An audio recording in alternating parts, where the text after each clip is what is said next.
Elle fait plus de 2 fois le poids d'une Honda Civic à plus de 3 fois sa puissance et fait le 0-100 en 5,9 secondes à peine. Mais c'est pas pour ça qu'on l'aime, c'est d'abord pour le look aristocratique et pour le style qu'elle nous donne. Aujourd'hui, je réalise un rêve de jeunesse et je conduis une Rolls-Royce Phantom.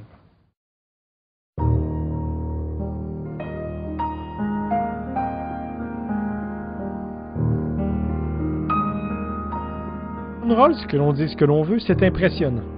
Sa large silhouette de 6 mètres de long par 2 mètres de largeur est imposante. C'est évidemment la grille de calandre Parthénon qui attire d'abord l'attention. Ce classique, tout de chrome, vient confirmer la personnalité royale de la voiture. Au bout du capot, la célèbre Spirit of Ecstasy, la silhouette ailée synonyme de la marque. Mais attention amateurs de souvenirs, cette petite silhouette a désormais son propre système d'alarme. Quelqu'un tente de l'arracher et elle se dissimule complètement dans le capot, déclenchant du même coup un retentissant avertissement.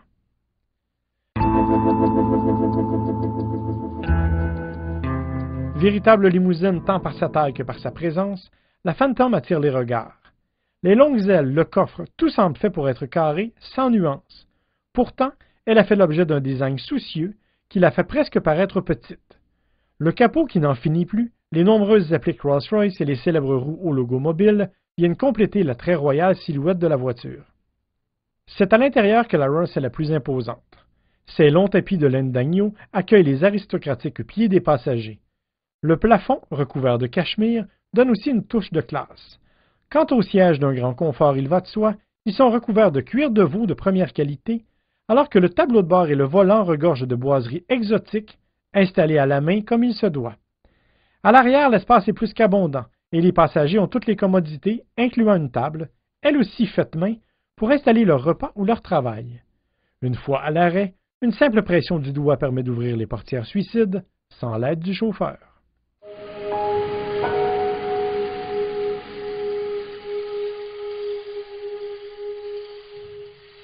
Impossible de négliger aussi la longue liste d'accessoires de série ou en option sur la Rolls.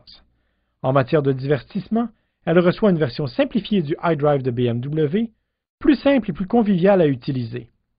Pour l'afficher, un écran dissimulé derrière une horloge analogique présente en surcroît le système de navigation. C'est aussi dans cet écran que s'affichent les images de la caméra de recul ou des 2 caméras avant qui permettent de voir la route avant de sortir d'un stationnement par exemple. Un système audio Harman Kardon vient combler les oreilles des mélomanes qui prennent place dans cet habitacle au niveau d'insonorisation égal à celui d'une salle de concert. On ne peut non plus passer sous silence les performances exceptionnelles de la voiture. Le V12 de 453 chevaux rugit littéralement à la moindre sollicitation et propulse la lourde locomotive jusqu'à 100 km/h en 5,9 secondes à peine ou à une vitesse maximale de 210 km/h. Malgré tout, et surtout malgré sa taille, la Rolls est d'une grande maniabilité, réalisant un braquage complet en 13 mètres environ.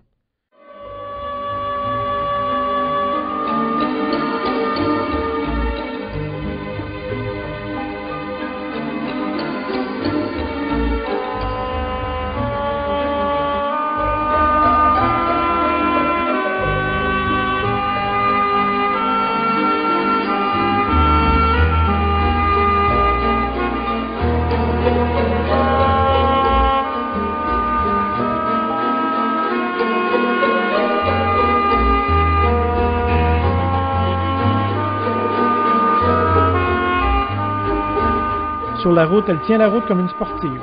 Son châssis ultra rigide et ses suspensions très confortables, absorbant tout transfert de masse inopportun. Les changements de direction rapides se font alors sans hésitation et sans résistance. Même au freinage, grâce à un système anti-plongée, la voiture reste stoïque à la manière britannique. Fait surprenant, 95% des gens qui se sont procurés cette voiture en Amérique ont choisi de la conduire eux-mêmes. Il faut dire qu'après l'avoir conduit pour quelques kilomètres, je me suis rendu compte de sa maniabilité, de son agilité et de sa très grande puissance. Mais évidemment, à 450 000 $ l'unité, je vais attendre un peu avant de m'en acheter une.